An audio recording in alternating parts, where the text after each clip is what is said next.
Hey, 반갑습니다.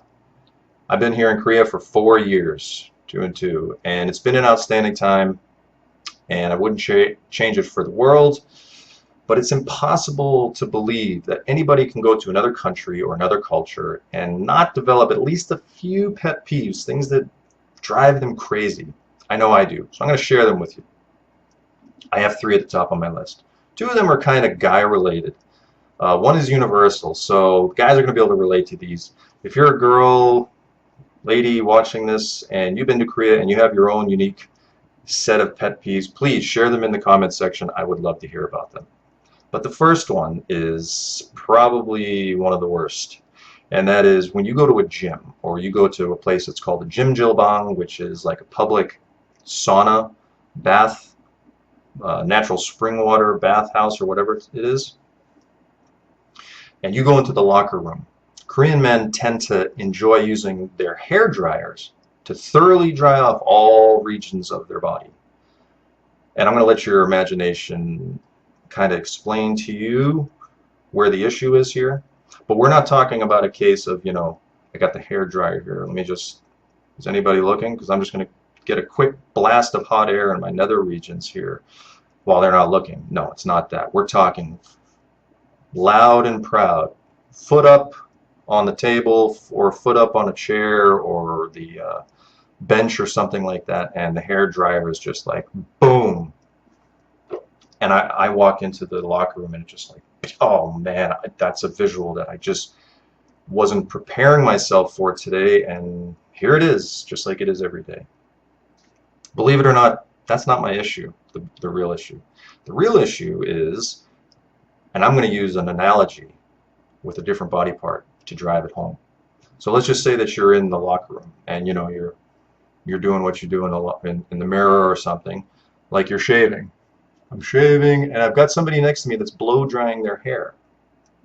And as I'm shaving, a waft of that hot hair dryer air hits you in the face and you're just kind of like, whoa. And the person's like, oh, I'm sorry, I'm drying my hair. And you're like, ah, no problem, I understand, you're drying your hair. It's just,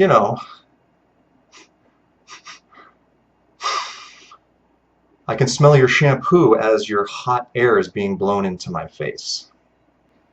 You get the picture. That's number one. Number two, something that got me the moment I came to Korea. And when I came to Korea, we went to orientation and I went to use the bathroom. And when I went to wash my hands, there's this stainless steel rod coming out of the wall, and on the end of it looks like something like a pump, a blue bar of soap. And I'm looking, there's no soap dispenser or anything like that. And what you do with it is you get your hands wet and you like you're milking a cow and you get the soap on your hands and you wash your hands. These are public bars of soap in public restrooms. And I'm like, wow, I can't remember when I have seen one of these last in a public area. In public schools, also bars of soap in the bathrooms, and here that is a huge problem for me. Why? Because I'm in elementary school and the kids are all germy. Elementary school kids are germy all over the world. They're never washing their hands, and then they go use this bar of soap and they go like this and they just throw it back, and it's all like glumpy and like there's different colors on it and everything, and I'm like, how am I supposed to wash? So you think you can pick it up and run it under the water and do this and clean it up, but now it's all over your hands.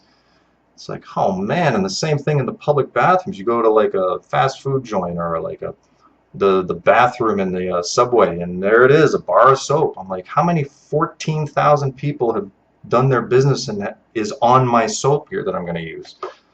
That's about, I'd say, 50-50. You got the soap dispensers that are clean and sanitary, but you still got the bars of soap thing going on here in Korea. I just can't get my head around it. All right, number three is something that I've actually touched on in another video of mine, and it has to do with like working out or martial arts or sports, but particularly martial arts. Now, I practice judo, and judo is like a grappling art, and then that means that your body's being contorted and twisted, and your uniform is being knotted up and twisted and used to like hold you down and hurt you and stuff like that.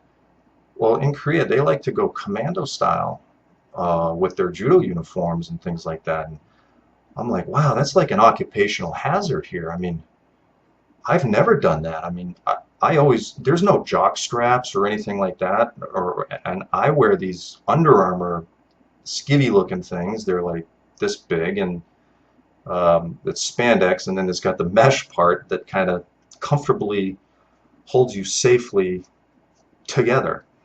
Because just think about it, if you're doing something like judo where you're getting thrown slap on the mat and things are bouncing around, your head's bouncing off the mat and other things are bouncing off, and then someone's trying to hold you on the ground and put you in a chokehold, and they're torquing your gi, your uniform, that is just a scary thing. And the problem is they expect you to go commando. They don't want you to, they're like, no panties, they say. Everything is panties. I wear boxer shorts. Those are panties. The Under Armour things that I wear when I'm doing judo, those are panties. There's no panties allowed, and they get upset when you wear them. I'm like, man, I can't do that.